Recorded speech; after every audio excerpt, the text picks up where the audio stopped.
نیروهای ویژه و سپسناز وزارت کارهای داخلی قرقیزستان صبح 2 سپتامبر سال 2023 هنگام سیر و گشت در کوچه‌های بیشکک سیاستمدار سابقه‌دار قرقیز ادخان مادوماروف را دستگیر کردند. هنگام بازداشت مادوماروف در کوچه با پسرش سیر و گشت داشت. بنا به اطلاع رسانه‌های قرقیزستان مادوماروف را به سرایت تفتیشات وزارت کارهای داخلی این جمهوری بردند، ولی مقامات تا کنون سبب بازداشت او را شرح ندادند. ادخان مادوماروف رهبر فراکسیای بوتون قرقیزستان در پارلمان قرقیزستان و یکی از منتقدان حاکمان امروزه این جمهوری به خصوص پرزیدنت صادر جباروف و یاران نزدیک او رئیس کمیته دولتی امنیت ملی قمچبک توشیف می باشد. سانحه 22 ایون سال 2023 پارلمان قرقیزستان مادوماروف را از مسئولیت وکیلی محروم کرده برای به جوابگری جنایتی کشاندن او در چارچوب پرونده بیرون رفتن از عهد وکالت هنگام امضای پروتکل مرزی با تاجیکستان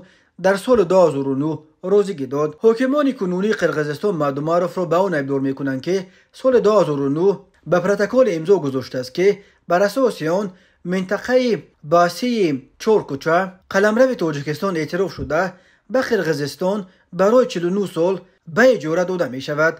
مقامات در اول درخواست از مسئولیت وکیلی محروم کردن مادوماروف را به پارلمان با اتهام سنگین یا خیانت به دولت ارائه کردند، ولی بعدا این اتهام به بیرون رفتن از عهد وکالت عوض شد. چورکوچه در مرز دهه خوجه اعلی و اسفره با نویه بودکن قرقیزستان جایگیر شده است و راهو از نویه بودکن به طرف نویه لیلک قرقیزستان و از اسفره به طرف جماعت واروخ تاجیکستان توسط چورکوچه میگذرند. قبلا ادخان مادوماروف از امضایش در پروتکل سال 2009 حمایت کرد و گفت محض به شرافت همین پروتکل امروز تمام ماشین‌هایی که از سولکوتا برا میبرایند بدون ممنوعیت به دیگر قسمت‌های قرقیزستان از جمله به بیشکک حرکت میکنند.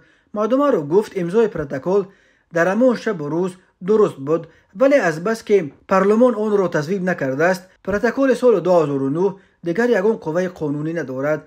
اما پرزیدنت صادر جباروف و رئیس کمیته امنیت قرقیزستان قمچبک توشیف چندین بار مادوماروف را به صرف نظر کردن منفعت‌های ملی ابدار کرده میگفتند که جانب تاجیکستان در مذاکرات بعد در مسئله مرزی همین پروتکل امضا کرده مادوماروف را دستک میکنند.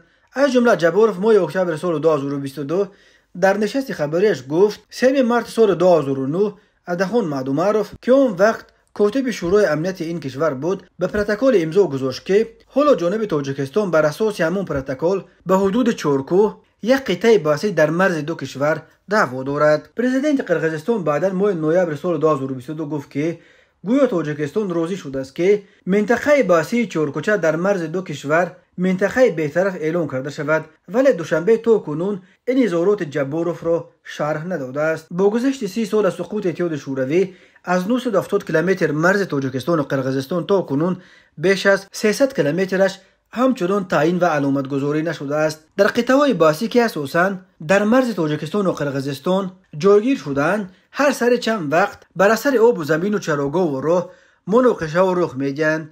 این مناقشه و بعضاً به تیرپرانی‌ها می‌پیچند و باعث هلاکت مردم از دو طرف می‌شوند. در 2 سال آخر 2021-2022 در نتیجه زدخوردهای مسلحانه در مرز دو کشور دست کم 240 نفر کشته شده، حدود 750 نفر از هر دو جانب زخمی شدند.